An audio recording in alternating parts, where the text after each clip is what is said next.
എന്റെ മകന്റെ മരണവും ഈ വിവരങ്ങളും ഒന്നും അവൾ ആരെ അറിയിച്ചില്ല. അമ്മയായ എന്നെ പോലും. വിഷ്ണു മരിച്ചു എന്ന് ഞാൻ അറിയുന്നത് തന്നെ ഈ തുക അവള് വാങ്ങിച്ചെടുത്തതിന് ശേഷോ. നീ ഇവിടെ കുട്ടികളെ സ്കൂളിലാക്കി വല്ല കുടുംബത്തിന് വേണ്ടി പണിയെടുത്ത് നിന്നോ?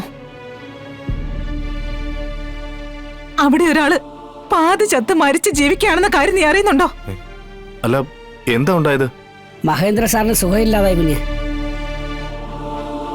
ഒരു ഭാഗം തളർന്ന അവസ്ഥയിലാ. തളർന്ന അവസ്ഥയിലോ? അതെ, നീയായിട്ട് തന്നെ ഈ പ്രശ്നം ഉണ്ടാക്കിയത്. ചെയ്യാത്ത കുറ്റം പറഞ്ഞ് മെക്കെട്ട് കയറിയപ്പോ നിന്റെ അച്ഛനെ പിടിച്ചു നിൽക്കാനായില്ല. അല്ല അമ്മേ, അതിന് ഞാൻ... കുഞ്ഞത് പറഞ്ഞിട്ട് എന്താ കാര്യം? ഇനി ശിവൻകുഞ്ഞിനെ മാത്രമേ മഹേന്ദ്ര സാറിനെ ഈ പ്രശ്നത്തിൽ നിന്നും രക്ഷിച്ചെടുക്കാൻ പറ്റൂ. ഇല്ലെങ്കിൽ അദ്ദേഹം ചങ്കുനീര് മരിക്കും. ഇല്ലെങ്കിൽ ആ ഒരു പാപം കൂടി നിന്റെ തലയിൽ വരും. അതില്ലാതിരിക്കണമെങ്കിൽ നീ ഇപ്പൊ ഞങ്ങളുടെ കൂടെ വരണം. ആലോചിക്കാൻ ഒന്നുമില്ല. കുഞ്ഞു വാ, വണ്ടിയുണ്ട്, നമുക്ക് പോകാം. അച്ഛൻ പറഞ്ഞിട്ടാണ് ആക്സിഡന്റ് ഉണ്ടാക്കിയെന്ന് ആ ചാച്ചപ്പ സമ്മതിച്ച സ്ഥിതിക്ക് ഇനി നമുക്ക് എന്ത് ചെയ്യാൻ പറ്റും സ്വാമി? എടാ, അച്ഛൻ അത് ചെയ്തിട്ടില്ലെന്ന് ആണയിട്ട് പറഞ്ഞതല്ലേ? ആ ചാച്ചപ്പനെയാണോ നിന്റെ അച്ഛനെയാണോ നിനക്ക് വിശ്വാസം?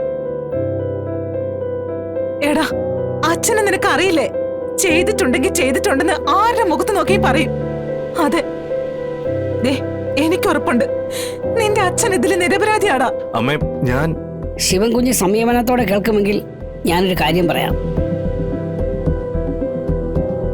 ഞാൻ ഈ സംശയം ആരോടും പറഞ്ഞിട്ടില്ല. ഒരു ചതി നടന്നിട്ടുണ്ടോ എന്നൊരു സംശയം. ചതിയോ? സ്വാമി, കാര്യം പറ. നമ്മുടെ ഡ്രൈവറെ കൊണ്ട് ഇതെല്ലാം പറയിപ്പിച്ചത് ആ പ്ലാമൂട്ടിലെ ആന്റണിയാണോ എന്നൊരു സംശയം.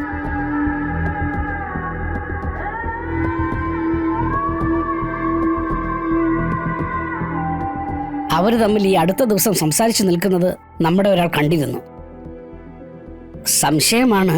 ഞാൻ ഈ കാര്യം മഹേന്ദ്ര സാറിനോട് പോലും പറഞ്ഞിട്ടില്ല. പറഞ്ഞ അവനെയും കൊന്ന് സാറ് ജയിലിലേക്ക് പോകും. എങ്കില് അവനെ ഒന്ന് വിശദമായിട്ട് കാണണമല്ലോ.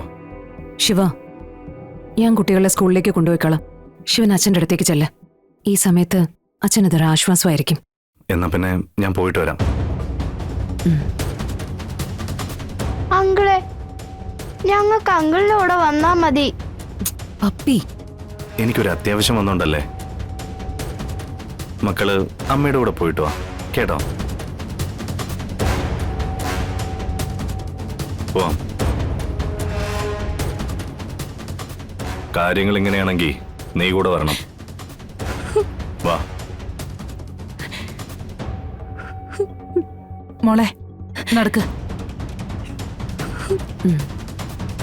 വാ.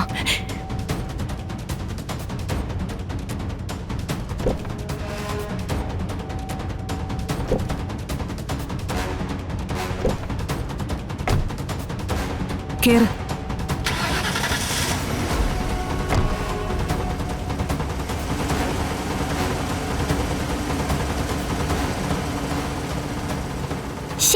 ഇന്നത്തെ ദിവസം കൊളമായി. ഓ പിന്നെ, ഇത്രയും നാള് ശിവനങ്ങളല്ലേ നിങ്ങളെ കൊണ്ടുവിട്ടത്. ഞാൻ കൊണ്ടുപോയാൽ എന്താ കുഴപ്പം? അമ്മ എപ്പോഴും സീരിയസാ, അതാ. അമ്മയുടെ ജീവിത സാഹചര്യം മക്കളെ അമ്മയെ കൊണ്ട് ഇതൊക്കെ ചെയ്യിക്കുന്ന.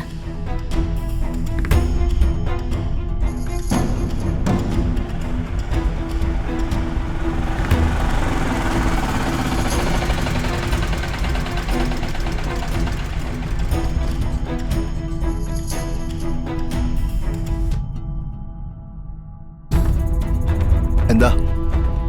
CI സാറുണ്ടോ? ഉണ്ട്. എനിക്ക് നേരിട്ടൊരു പരാതി കൊടുക്കണം. ആ, ഞാനൊന്ന് ചോദിക്കട്ടെ.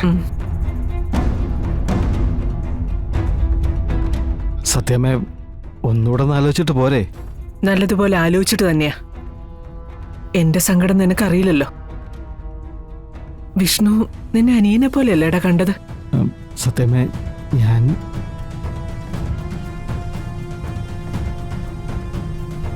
അകത്തേക്ക് ചെല്ലാൻ പറഞ്ഞു.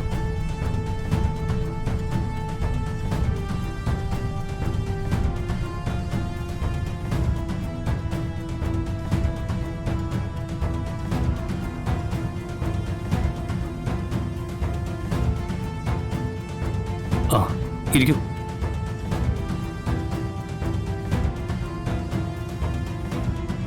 എന്താണ് പ്രശ്നം? എന്റെ മകൻ വിഷ്ണുവിനെ കൊന്നതാ.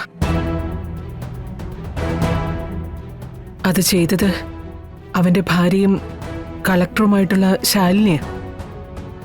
കളക്ടർ ശാലിനി മേഡത്തെ എനിക്ക് അറിയാവുന്നതുകൊണ്ടും വിഷ്ണുവിനെയും ശാലിനി മേഡത്തെയും സംബന്ധിച്ചുണ്ടായ ചില കേസുകളിൽ ഞാൻ ഇൻവോൾവ് ആയതുകൊണ്ടും പറയുക. ആർക്കെതിരെയും നമുക്ക് ഒരു ആരോപണം ഉന്നയിക്കാൻ എളുപ്പമാണ്, പക്ഷേ അതൊരിക്കലും സത്യമാവണമെന്നില്ല.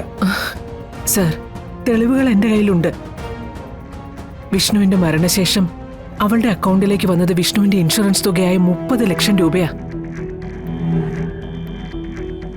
എന്റെ മകന്റെ മരണവും ഈ വിവരങ്ങളും ഒന്നും അവൾ ആരെ അറിയിച്ചില്ല, അമ്മയായ എന്നെ പോലും. വിഷ്ണു മരിച്ചു എന്ന് ഞാൻ അറിയുന്നത് തന്നെ ഈ തുക അവൾ വാങ്ങിച്ചെടുത്തതിന് ശേഷോ. എനിക്കുറപ്പുണ്ട് സർ,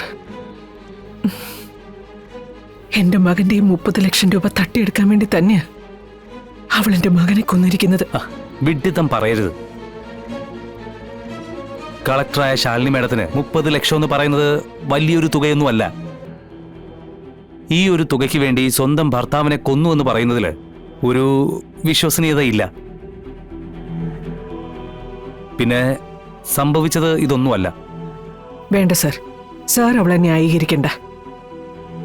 കാരണങ്ങൾ മറ്റെന്തെങ്കിലും ആണെങ്കിൽ ഈ 30 ലക്ഷം രൂപ അതിൻ്റെ ഒപ്പം വരുന്ന ഒരു ബോണസ് ആണെങ്കിൽ ഏത് പെണ്ണാ സാറേ അങ്ങനെയൊന്നും ചിന്തിക്കാത്തത്? എന്റെ മകന്റെ കുട്ടികളിപ്പോ ആ ശാലിനിയുടെ കൂടെയാ. അവരുടെ ജീവിതം ഇതുപോലൊരു സ്ത്രീയുടെ ഒപ്പമാണെങ്കിൽ സുരക്ഷിതമല്ല എന്നാ ഞാൻ വിശ്വസിക്കുന്നത്. അതുകൊണ്ട് എനിക്കെന്റെ മകന്റെ കുട്ടികളെ വിട്ടുകിട്ടണം. ഇല്ലെങ്കിൽ എന്റെ മകനെ കൊന്നതുപോലെ അവൾ എന്റെ കൊച്ചുമക്കളെയും കൊല്ലും. എനിക്ക് നീതി കിട്ടണം. അതിന് എത്രയും പെട്ടെന്ന് ശാലിനി അറസ്റ്റ് ചെയ്യണം. സർ, ഇതൊരമ്മയുടെ അഭ്യർത്ഥനയാണ്. ഒരാളുടെ പരാതി കിട്ടിയ ഉടനെ തന്നെ അറസ്റ്റ് രേഖപ്പെടുത്താനൊന്നും കഴിയില്ല. ആരോപിക്കപ്പെട്ട കുറ്റം ചെയ്തിട്ടുണ്ടോ എന്ന് ഞങ്ങൾക്ക് ബോധ്യപ്പെടണം. അതിന് വ്യക്തമായ തെളിവുകളും വേണം. തെളിവുകളുണ്ടല്ലോ. ഒന്ന് എന്റെ മകന്റെ മരണം, അത് എന്നിൽ നിന്ന് അവൾ മറച്ചു വെച്ചു. മകന്റെ ഇൻഷുറൻസ് തുക ഞാൻ അറിയാതെ സ്വന്തം അക്കൗണ്ടിലേക്ക് മാറ്റി. ഇത് രണ്ടും സംശയിക്കാവുന്ന തെളിവുകളല്ലേ?